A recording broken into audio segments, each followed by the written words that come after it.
আজকে আমার ডাম্পলিংয়ের তৃতীয় পর্ব। আজকে তৈরি করে দেখাচ্ছি চিকেন ফ্লাওয়ার ডাম্পলিং। দেখতে কিন্তু আমাদের বাংলাদেশের অনেকটা কদম ফুলের মতো। একটা বড় মিক্সিং বলে 2 কাপ পরিমাণ মুরগির মাংসের কিমা নিয়ে নিলাম।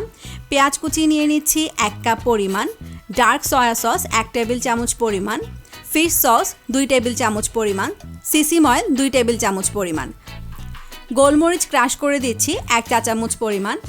আপনাদের হাতের কাছে যদি ফিশ সস না থাকে সেক্ষেত্রে 1 চা চামচ লবণ দিয়ে দেবেন।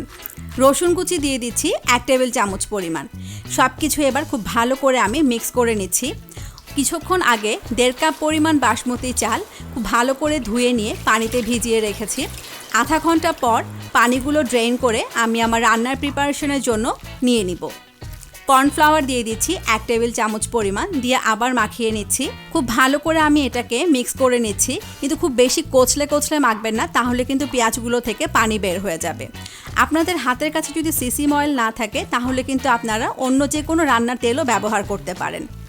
কর্নফ্লাওয়ারটা দিয়ে আমি খুব ভালো করে মাখিয়ে নিচ্ছি যেন সব কিছু খুব ভালো করে মিক্স হয়ে যায়। কিমাটা হয়ে গেছে আমার, এবার আমি তৈরি করতে চলে যাচ্ছি। স্টিমার ট্রেতে একটা বাঁধাকপির পাতাগুলো এরকম ছোট ছোট টুকরো করে বিছিয়ে দিচ্ছি। ওদিকে আমি স্টিমারে 4 ভাগের 1 ভাগ পানি নিয়ে একদম ফুল আঁচে সিদ্ধ করে নিচ্ছি, আর পুরো রান্নাটাই কিন্তু ফুল আঁচে হবে। এবার হাতে একটু পানি মাখিয়ে নিয়ে যেই মিক্স করা কিমাটা ছিল ওখান থেকে অল্প একটু নিয়ে এভাবে গোল গোল করে নিতে হবে। দেখতে পাচ্ছেন আমি কিভাবে হাতের তালু দিয়ে করছি, একটু চেপে চেপে করবেন, না হলে কিন্তু খুলে যাবে। ঠিক এভাবে দেখতে পাচ্ছেন আধা ঘন্টা পরে চালগুলো কিন্তু সুন্দর লম্বা হয়ে গেছে। এবার যে বলটা তৈরি করলাম সেই বলটা আমি এই চালটার মধ্যে দিয়ে খুব ভালো করে গড়িয়ে নেব, যেন চালগুলো খুব সুন্দর করে বলটার মধ্যে লেগে যায়। ঠিক এভাবে। আর আমরা কিন্তু অন্যান্য কাবাব তৈরির সময় সাধারণত হাতে তেল মাখিয়ে নিই, কিন্তু এই বেলায় কিন্তু ভুলেও কখনো হাতে তেল মাখাবেন না। তেল মাখালে কিন্তু চালটা বলটার সাথে ভালো করে লাগবে না। আপনাদের সুবিধার্থে আমি আরেকটা তৈরি করে দেখাচ্ছি। আবার একটু চিকেন কিমা নিয়ে এভাবে বল করে নিচ্ছি 2 হাতের তালু দিয়ে। একটু কিন্তু চেপে চেপে করতে হবে, না হলে স্টিমারে দিলে এটা খুলে যাবে। এবার বলটা আমি আবার চালের ভিতর দিয়ে দিলাম, দিয়ে চালগুলোর ভেতরে এটাকে গড়িয়ে নিচ্ছি। একটু চেপে চেপে গড়াতে হবে যেন সব সাইডে চালগুলো খুব সুন্দরভাবে লেগে যায়, না হলে কিন্তু ফুলটা দেখতে একদমই ভালো লাগবে না। এবার একটু চেপে দিচ্ছি যেন চালগুলো মাংসের গায়ে সুন্দর করে বসে যায়। দেখতে পাচ্ছেন আমি কিভাবে করছি। এবার যে বাঁধাকপিগুলো আমি বিছিয়ে দিয়েছিলাম সেটার উপরে এটাকে আস্তে করে রেখে দিচ্ছি। ঠিক এভাবে আমি সবগুলো বল রেখে দিচ্ছি। এবার আমি খুব সাবধানে ট্রেটাকে ধরে স্টিমারের উপর বসিয়ে দিচ্ছি।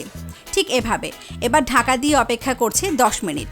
এই 10 মিনিটের মাঝে কিন্তু একবারও ঢাকাটা খোলা যাবে না। পাতাগুলো দেওয়ার কারণ হচ্ছে তাহলে ফুলগুলো ট্রের সাথে লেগে যাবে না। ঠিক 10 মিনিট পর ঢাকাটা খুলে দিচ্ছি। দেখতে পাচ্ছেন খুব সুন্দর কিন্তু ফুলে উঠেছে। এবার একটা কটন বাডে অল্প একটু ফুড কালার নিয়ে আমি সবগুলো বলের মাঝখানে একটু করে লাগিয়ে দিচ্ছি। এটা কিন্তু একদমই অপশনাল, আপনারা না চাইলে নাও দিতে পারেন, তবে দিলে দেখতে সুন্দর লাগে। আবার ঢাকা দিয়ে দিচ্ছি, অপেক্ষা করছি 2 মিনিট। 2 মিনিট হয়ে গেছে, ঢাকনাটা খুলে দিচ্ছি। দেখতে পাচ্ছেন একদম কিন্তু আমাদের কদম ফুলের মতো লাগছে দেখতে। চুলাটা বন্ধ করে দিচ্ছি। এবার খুব সাবধানে আমি একটা প্লেটে তুলে নিচ্ছি। ট্রেডিশন হচ্ছে এটা ব্যাম্বু স্টিমারে তৈরি করতে হয় এবং ওখানেই খেতে হয়। যেহেতু আমরা এটা প্লেটে সার্ভ করছি তাই কিন্তু 2-1টা চাল বা ভাত খুলে যেতে পারে, এখানে ভয় পাওয়ার কিছু নেই, তবে খুব সাবধানে তুলতে হবে। ডাম্পলিংগুলো আপনারা যে কোনো সস দিয়ে খেতে পারেন।